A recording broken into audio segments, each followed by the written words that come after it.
আছো তোমরা সবাই? এখন বাজে সকাল 11টা। আজকে ওয়েদারটা একটু ভালো। মা গেছে আজকে সকাল সকাল স্নান করে মন্দিরে বিপত্তারিণী পুজো দিতে।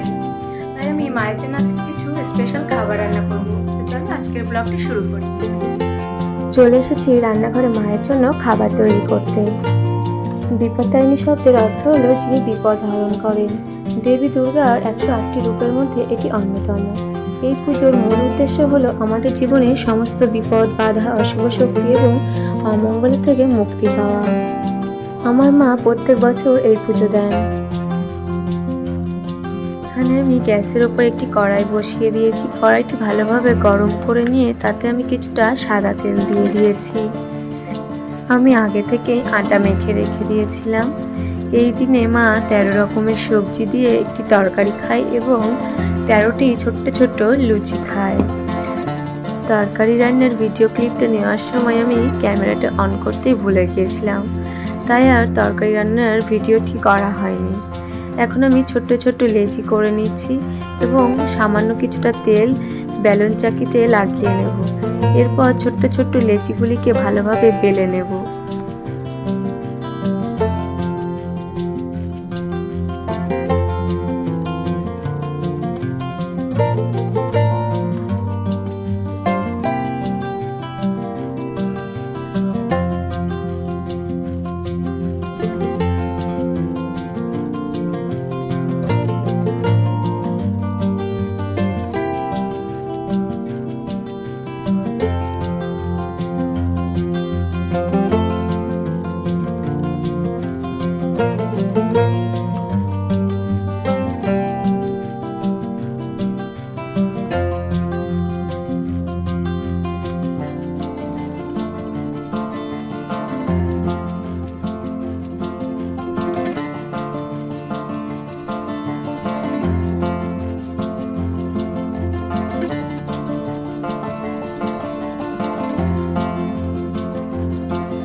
এখানে আমি অনেকগুলো লেচি বেলে নিয়েছি।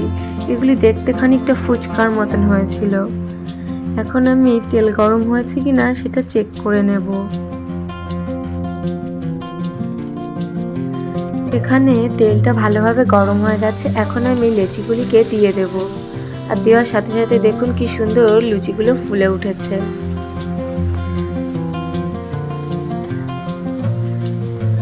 লুচিগুলোকে আমি এখন লাল লাল করে ভেজে নেব।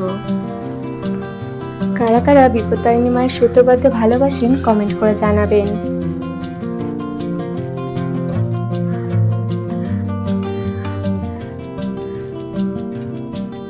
একই রকম ভাবে আমি বাকি লুচিগুলোকেও ভেজে নেব। এই যে মায়ের খাবার এখানে রেডি হয়ে গেছে। রান্নাঘর থেকে বেরিয়ে দেখি মা চলে এসেছে। আমি কালো মিষ্টি খেতে ভীষণই ভালোবাসি। মা আমাকে প্রথমে প্রসাদ দিয়ে দিয়েছে। আমি মাকে বললাম, মা খাবার খেয়ে নাও। তারপর মাকে খাবার দিয়ে আমিও খাবার খেতে বসেছিলাম। আজকের ভিডিওটি এখানেই শেষ করছি। দেখা হবে পরের ভিডিওতে। সবাই ভালো থাকবেন।